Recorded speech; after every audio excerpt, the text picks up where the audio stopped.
Parliament की इस building में मुल्क की जमहूरियत के दो अहम इदारे कायम हैं। एक सेनेट जिसे ऐवान बाला कहा जाता है, जबकि दूसरी कौमी असम्बली है जिसे ऐवान ज़ेरी के नाम से भी पुकारा जाता है। दोनों इदारे कानून साजी का काम करते हैं, लेकिन सेनेट कौमी असम्बली से काफ़ी मुख्तलिफ है। दोनों में क्या फ़र्क है, इसके लिए पहले कौमी असम्बली के बारे में जानते हैं। कौमी असम्बली में अवाम के मुंतखब करदा नुमाइंदे मौजूद होते हैं, जिन्हें हम MNA या मेंबर कौमी असम्बली भी कहते हैं। उनका इंतखाब बराह रास्त मेरे और आपके वोटों से होता है।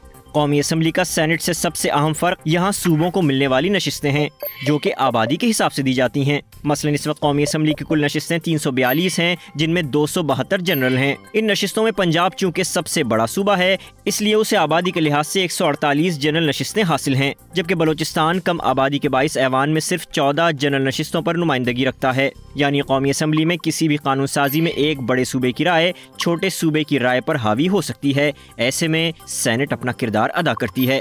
सेनेट में बिराजमान अफराद सेनेटर कहलाते हैं, जो ऐवान में सूबों के नुमाइंदे होते हैं। इनका इंतखाब आपके और मेरे वोटों से नहीं होता, बल्कि सूबाई असम्बलियों में मौजूद रुकने सूबाई असम्बली या MPAs करते हैं।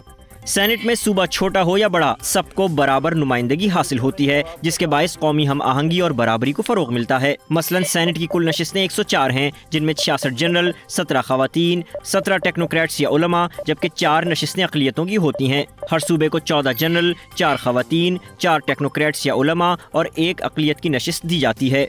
इसके अलावा फाटा को 8 नशिस्तें, जबकि वफाकी दारुल हुकूमत अपनी जुदागाना हैसियत के बायस सेनेट में 2 जनरल, 1 खवातीन और 1 उलमा या टेक्नोक्रेट की नशिस्त पर नुमाइंदगी हासिल करता है।